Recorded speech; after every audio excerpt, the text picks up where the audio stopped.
अंतकाले। धन्यवाद प्रतीक जी।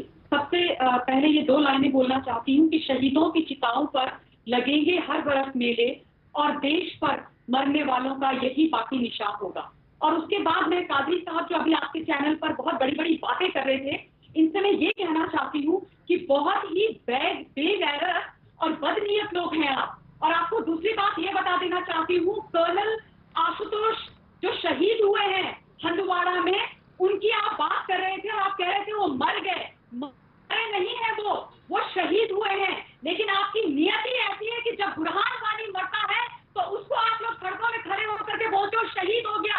लेकिन इस हिंदुस्तान का जब वीर बेटा, एक कर्नल, एक मेजर और दो उसके जवान साथी और हमारा एक पुलिस वाला भाई मरता है तो कहते हो मर गए, शहीद हुए हैं वो।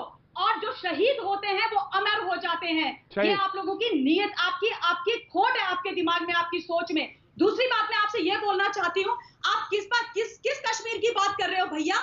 ये कश्मीर हिंदुस्तान का था, है और रहेगा। और आप कह रहे हो कि इसको अलग कर दिया है। आप कहते हो कि इसको अलग कर दिया है।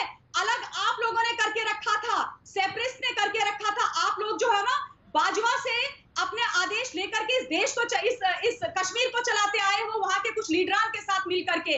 आप लोगों को समझ में नहीं आएगा कि किस तरीके से फौज, चाहे वो भारतीय जल सेना हो, थल सेना हो, वायु सेना हो और पैरे मिलिट्री फोर्सेस के लोग हो, वो कैसे अपनी जानों को जोखिम में डाल के किस तरीके से लड़ते हैं। आप लोगों को क्या इल्म, आप लोगों को क्या पता कि उनके परिवारों का क्या दर्द होता है?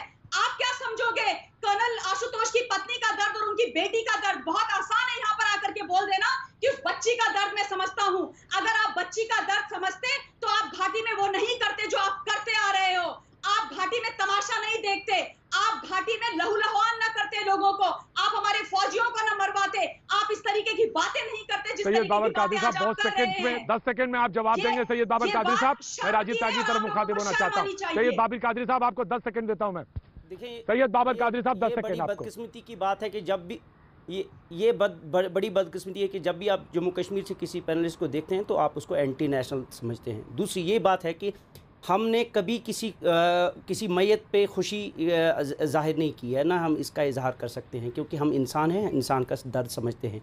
मसला यहाँ है फैक्चुअल ये है कि जब से नरेंद्र मोदी की सरकार आई है तब से जब शहीद के नाम लिए, माफ करिएगा, आप देखें कादरी साहब माफ करिएगा, जब शहीद का नाम लिया तो आपने आठों का नाम नहीं लिया, सिर्फ एक पे आके रुक गए। और मुझे उस समय गौर किया था मैंने, मुझे अच्छा नहीं लगा था, लेकिन मैंने कहा चलो जाने दो, हमारे लिए मैंने कहा जाने दो।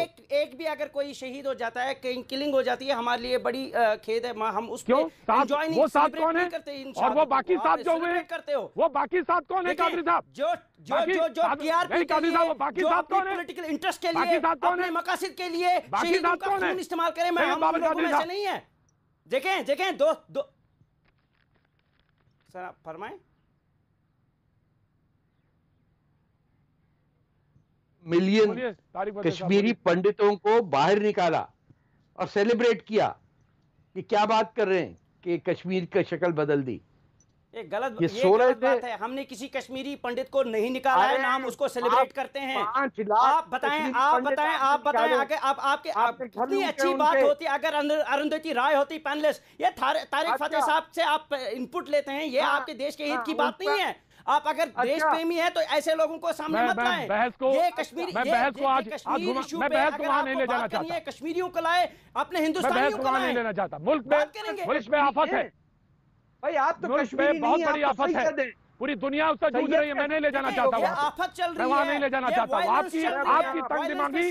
आपकी तंग दिमागी, आपको मुबारक हो बाबर साहब। ये नया सिस्टम आया कादरी साहब, आपकी तंग दिमागी आपको मुबारक हो, आपकी तंग दिमागी आपको मुबारक हो। राजीव त्यागी और राजीव प्रताप रूडी, आपकी तंग दिमागी आपको मुबारक हो। मैं नहीं ले जाना चाहता। मत करिए हिंदू मुसलमान, नहीं जरूरत है।